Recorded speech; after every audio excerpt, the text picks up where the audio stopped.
স্যাটারডেতে যে সুন্দর সুন্দর গন্ধ পাচ্ছি, এই গন্ধের টানে রান্নাঘরে চলে এলাম। এসে গেছে আমার ক্যামেরা নিয়ে। হ্যাঁ একদম। তাহলে তুমি সুস্থ হয়েছো একটু? হ্যাঁ। অসুস্থ ছিলে? বলো আচ্ছা, দেখি। কি করেছি? বিশেষ কিছু করিনি কিন্তু। দেখি একটু- কম বিশেষ কি করেছো সেটাই দেখি। একটু মাছের একটা গ্রিল ফিশ করেছিলাম, যেটা আচ্ছা। দেখাতে পারছি না, সরি, কারণ খাওয়া হয়ে গেছে এদের। তো আচ্ছা। আর যেটা করেছি সেটা দেখো, এই যে দেখি। আরে বলো কি? এটা কি বানিয়েছো? চিকেন চাপ। আরে না। ঠিক আছে, তো বড় বড় লেগ পিস দিয়ে, এই যে দাঁড়াও লেগ পিসটা তুলে দেখাই, এই যে, তো এই যে চিকেন চাপ বানিয়েছি। চিকেন চাপ নিশ্চয়ই তাহলে এই লঙ্কাগুলো প্লিজ তোমরা অমিট করো, আমি ফাইনাল স্টেজে দিয়েছি কারণ আমি একটু লঙ্কা ভালোবাসি, তাই তো সেই জন্য প্লিজ একটু অমিট করো, যার জন্য লাস্ট স্টেজে দিয়েছি।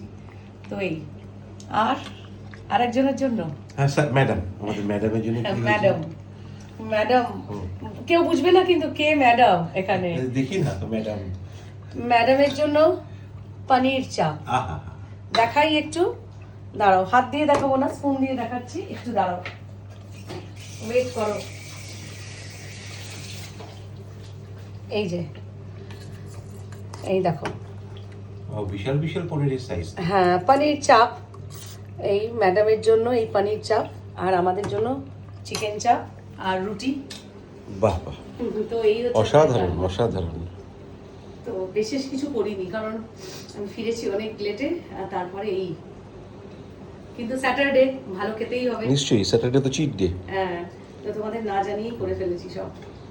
থ্যাংক ইউ এত ভালো ভালো খাবার খাওয়ানোর জন্য।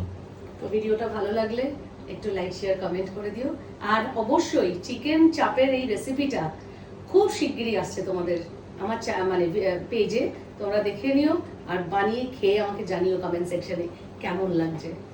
Thank you, good night, tata.